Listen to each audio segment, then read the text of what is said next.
यह हम बार बार देशना को देशना लब्धि का निमित्त कह रहे हैं। देशना लब्धि तो ज्ञान की पर्याय है।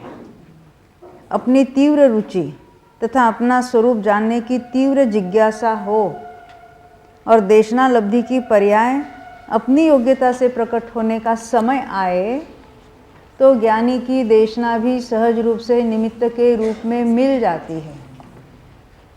हमको नहीं मिला है तो क्या समझना? लोग ऐसा पूछते हैं, हमें ये बात आज तक किसी ने क्यों नहीं बताई? हाँ, ऐसा लोगों को लगता है जब ये तत्व ज्ञान की बात आती है, अरे हम कितने दिन से कोशिश, ये अभी तक हमें किसी ने क्यों नहीं समझाया। हमारे यहाँ आते हैं बहुत सी, यानी रोज़ डेली स्वाध्याय में चलता है, लोगों को ऐसा लगता है आज तक किसी ने नहीं समझाया। उसका अर्थ क्या है? आज तक वो समझने की योग्यता यहाँ नहीं थी, तो कोई समझाने वाला भी नहीं मिला। कि दुनिया में कोई कहाँ समझाता नहीं था, कोई ज्ञानी नहीं थे। समझ में आई बात? यानी हमारी हर ज्ञान की पर्याय अपनी स्वयं की योग्यता से अपने में होती है। जब यहाँ समझने का काल आ गया तो सामने समझाने वाला या पुस्तक जो कोई अन्य भी जो कुछ है वो स्वयं ही वो निमित्त रूप से वहाँ मिल जाएगा। परंतु निमित्त के कारण ज्ञान नहीं होता। क्या कहा? निमित्त अवश्य होता ही है, परंतु निमित्त से परद्रव्य में कुछ हेरा फेरी, कुछ कार्य, कुछ असर, कोई प्रभाव कुछ भी नहीं होता। इतना ही नहीं, देव शास्त्र गुरु की ओर आदर राग होता है। फिर से भगवान सामने साक्षात तीर्थंकर भगवान, उनकी वाणी है तो उसके कारण वो निमित्त है और किसी को सम्यक दर्शन भी हुआ तो वाणी से सम्यक दर्शन हुआ कि नहीं हुआ? नहीं, वाणी से नहीं हुआ। वो निमित्त थी कि नहीं थी? बिल्कुल थी, पर वाणी के कारण नहीं हुआ। जो हुआ ये ज्ञान की पर्याय में जो उसने देशना लब्धि हुई, उसकी ज्ञान में वो जानने रूप कार्य हुआ, वो ज्ञान की पर्याय अपने से हुई, अपने में हुई है और सामने वाणी की निमित्त रूप से उपस्थिति है, पर निमित्त ने उस जीव के ज्ञान में कुछ हेरा फेरी नहीं की। दूसरी बात, इतना ही नहीं, देव शास्त्र गुरु की ओर आदर और राग होता है।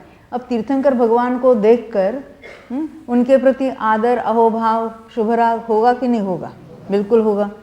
तो वो राग हुआ, उनके प्रति भक्ति के भाव हुए, तो भक्ति के भाव के कारण यहाँ सम्यक दर्शन रूपी या देशना लब्धि रूपी कार्य होगा कि नहीं होगा, ये नक्की करना। ख्याल में आते? यही कह रहे हैं यहाँ पर कि निमित्त के कारण तो ज्ञान नहीं है, परंतु देव शास्त्र गुरु की ओर आदर और राग होता है, पर उस राग के कारण भी ज्ञान नहीं होता।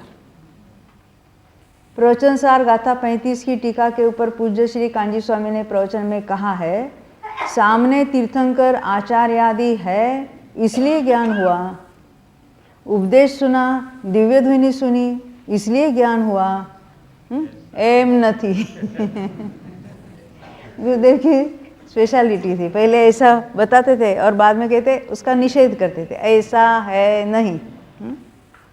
वाणी के कारण मुझे ज्ञान हुआ, तो वाणी तो भाषा वर्गना जड़ है। जड़ के कारण ज्ञान हुआ मानने वाला अपने चैतन्य स्वभाव का इनकार करता है, घात करता है। यानी ज्ञान को इतना पराधीन माना कि वाणी जो जड़ है, पुद्गल है, उसके कारण ज्ञान हुआ, ऐसा होती है। वहाँ पर वाणी का निमित्त होगा, फिर भी उसके कारण ज्ञान हुआ ऐसा नहीं है। जहाँ ये निमित्त नैमित्तिक का बिल्कुल सही निर्णय हो जावे ना, तो बहुत सारी गुत्थी उलझ जाती है अपनी। ये बहुत अच्छा, यानी बहुत बड़ा और बहुत इम्पोर्टेंट विषय है, बहुत बड़ा सिद्धांत है। निमित्त नैमित्तिक संबंध है, उपादान उसके भेद प्रभेद है, वो